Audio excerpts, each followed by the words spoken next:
ऐरोलीचा महागणपती सार्वजनिक गणेशोत्सव मंडळातर्फे मोठ्या उत्साहात गणेशोत्सव साजरा करण्यात येतोय।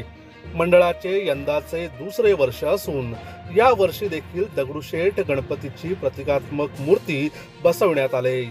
हुबेहूब दगडूशेठ गणपतीची मूर्ती बसविल्याने ज्यांना प्रत्यक्ष पुण्याला जाणे शक्य नाही अशा भक्तांना प्रति दगडूशेठ गणपतीचे दर्शन या माध्यमातून होत आहे।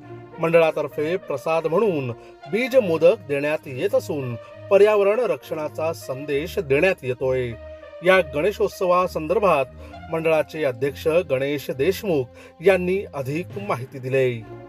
मी मागच्या वर्षी अचानक मध्ये आपल्या प्रभागामध्ये गणपती असावा, खूप लांब लांब आहे तिथं, म्हणून एक ठरवलं की इथे आपण गणपती सार्वजनिक उत्सव साजरा केला पाहिजे।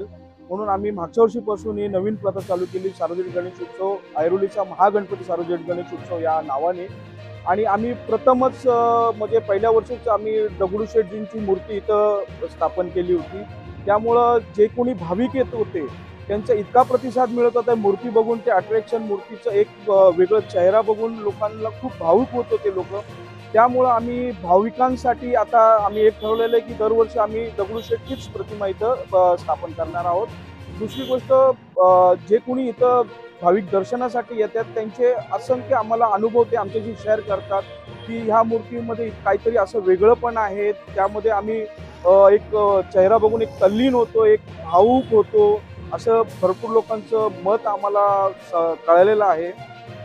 आणि ह्या माध्यमातून आम्ही एक थोडंसं समाजकार्य देखील करतो, ज्यामध्ये आम्ही ह्या वर्षी प्रसाद म्हणून आम्ही बीज मोदक वाटत आहोत। जे बीज मोदक असे आहेत ज्यामध्ये झाडांचे, मोठ्या झाडांचे, वटवृक्षांचे बीज आहेत आणि सेंद्रिय खत आहे आणि माती आहे, याचं एक मोदक म्हणून आम्ही वाटत आहोत। जेणेकरून आम्ही नागरिकांना, आमच्या परिसरातील नागरिकांना असं सांगतो की तुमच्या परिसरामध्ये जाऊन, गार्डनमध्ये जाऊन हे बीज लावून झाडं लागवावे आणि झाडे जगवावे, असा आम्ही एक संदेश या माध्यमातून देतो।